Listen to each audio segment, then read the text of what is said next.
आज मैं मिलवाती हूँ अपनी पूरी फैमिली से। और पिंक साड़ी में मेरी मम्मी है, साइड मेरे पापा हैं।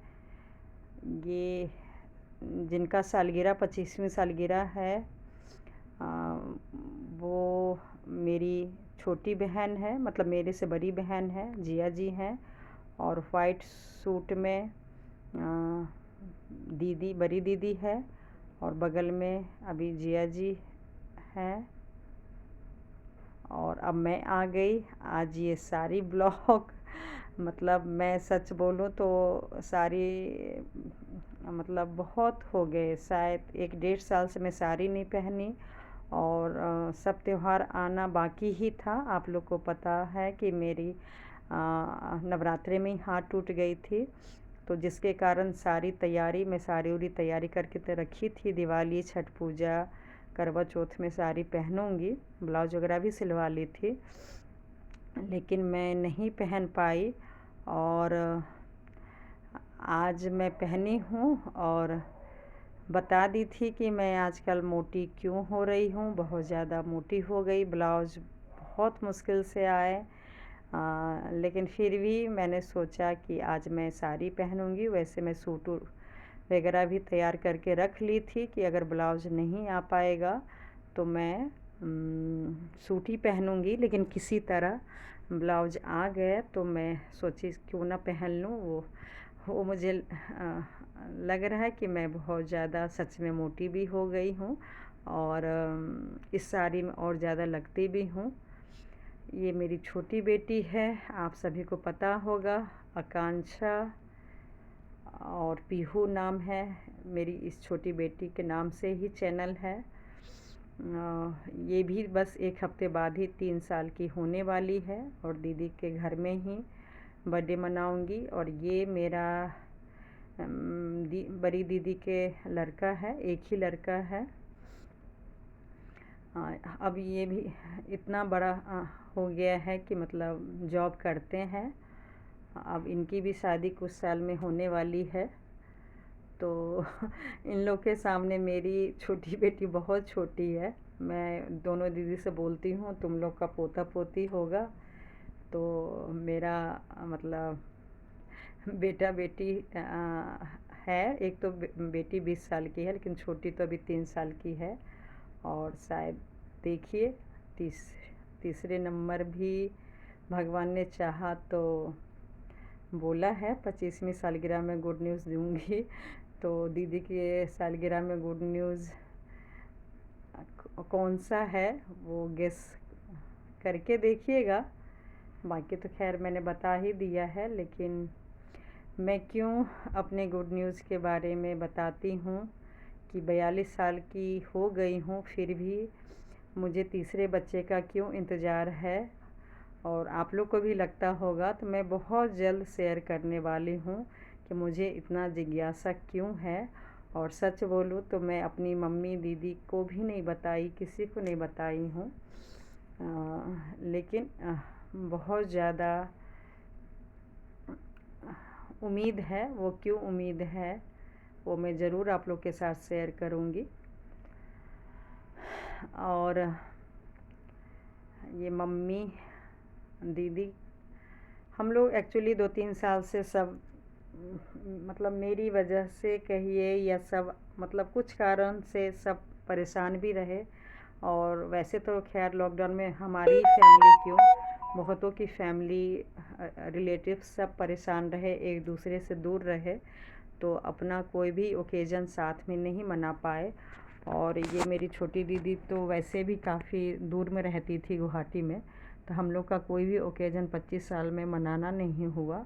वो बस साल में गर्मी छुट्टी में कुछ दिन के लिए ही बस आती थी। तो अब दिल्ली आई है, तो भगवान ने चाहा तो अपना कुछ साथ में स्वीट मेमोरी, यादगार मनाने की कोशिश करेंगे। ये दीदी का बड़ा लड़का है, देखिए इतना बड़ा लड़का होके भी दीदी कितनी सुंदर लग रही है, सच में बहुत ज़्यादा सुंदर है। और वैसे एक बात बता दूं, बहन हो या देवरानी जेठानी, कई एक दूसरे से जलते हैं और तारीफ़ नहीं करते हैं, लेकिन हम लोग में यही अच्छाई है। जो होता है सच में मुँह पे बोलते हैं। अगर कोई चीज़ अच्छा नहीं लगता है तो भी बोलते हैं कि हाँ, आज ये ड्रेस अच्छा नहीं लग रहा है या सुंदर नहीं लग रहे। लेकिन अगर सच में ये दीदी सुंदर है तो कहते हैं कि हाँ, सच में सुंदर है। और ऐसे ही मैं, ऐसा नहीं कि मैं अपनी बहन को ही बस बोलती हूँ, मैं अपनी देवरानी को भी हमेशा ही बोलती थी। वो तो मतलब कंपेयर करना मुश्किल है, लेकिन देवरानी भी बहुत ज़्यादा सुंदर है और मैं हमेशा उसको छोटी बहन ही समझती हूँ। और सुंदर जलन नहीं होना चाहिए, क्योंकि ये सब चीज़ किसी के हाथ में नहीं है कि अपने हिसाब से कोई सुंदर बन गई, कोई गोरे हो गए, कोई काले हो गए। तो सबको रिस्पेक्ट इज़्ज़त देना चाहिए, और अगर सुंदर है तो तारीफ़ भी करना चाहिए, और जलना तो बिल्कुल भी नहीं चाहिए। क्योंकि मैंने कई रिश्ते में देखे हैं कि मतलब हद से ज़्यादा जलन हो जाती है। अगर आप हद से ज़्यादा सुंदर हो, फिट हो, या आपके पास बहुत से पैसे हो गए हों, तो एक बहुत ज़्यादा आप दुश्मनी मोल ले लेते हैं। ये देखिए, 25वीं सालगिरह में जिया जी सिंदूर लगा रहे हैं और जयमाला किए और डायमंड का मंगलसूत्र दिए। ये सब चीज़ मैं अपनी जब बड़ी बहन का 25वीं सालगिरह हुआ था तो ऐसे ही करवाई थी। और आप लोग को बता दूं कि मैं हमेशा दूसरे के खुशी का ध्यान रखती हूँ। भले ही मेरे ज़िंदगी में कुछ गम हो, दुख हो, तो भी स्पेशल डे को ऐसे ही मनाने की कोशिश करती हूँ। और ऐसा नहीं कि मैके वाले को, चाहे मेरी देवरानी का हो, चाहे नेवर में हो, हम लोग इसी तरीके से मैं अपना सालगिरह ऐसे कई बार मना चुकी हूँ। अच्छा लगता है फैमिली के साथ मनाना। और उन दिनों में भी बड़ी बहन का जब हुआ था 4 साल पहले, तो मेरे घर में बहुत ज़्यादा मेजर प्रॉब्लम हुई थी। लेकिन फिर भी हमने सरप्राइज़ दिया बड़ी दीदी को, और 1-2 दिन पहले चले गए थे। और ऐसे ही कुछ ओकेज़न किया था, जो कि आज भी बहुत ज़्यादा याद करके बहुत मतलब अच्छा लगता है। और दीदी का भी हो गया। भगवान से प्रेयर कीजिए, 2 साल बाद मेरा भी है, तो भगवान ने चाहा तो मेरा भी हो। लेकिन मेरी ख्वाहिश है कि अब मैं घर पे ना करूं, क्योंकि घर पे तो मैं कई बार कर चुकी हूं। कुछ ऐसा तीर्थ पे करूं। शिरडी में तो मैं बहुत बार मना चुकी हूं।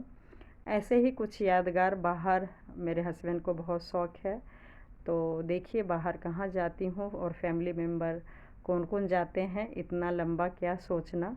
लेकिन हाँ, मतलब ये सब चीज़ देख के अब ज़रूर मन कर रहा है कि अपने आप को फिट रखूं, अपने हस्बैंड को भी स्वस्थ रखूं, और ज़िंदगी जीने की इच्छा जो मर गई थी, ये सब चीज़ देख के थोड़ी सी इच्छा जाग गई है। और सच बोलूं तो आज भी मैं बहुत ज़्यादा परेशान हूँ या थी, और मेरा बहुत ज़्यादा ट्रीटमेंट चल रहा है। लेकिन मैं दीदी के एनिवर्सरी के लिए ही, सोचिए अभी मैके में अप्रैल में रह गई कि नहीं, अगर चली जाऊंगी तो फिर वहाँ से, है दूर नहीं, लेकिन मूड का, हालात का कोई भरोसा नहीं है, आऊँगी नहीं आऊँगी। तो इसलिए मैं कुछ दिन और मम्मी के घर रुक के एनिवर्सरी मनाई। कैसा लगा ज़रूर बताइएगा।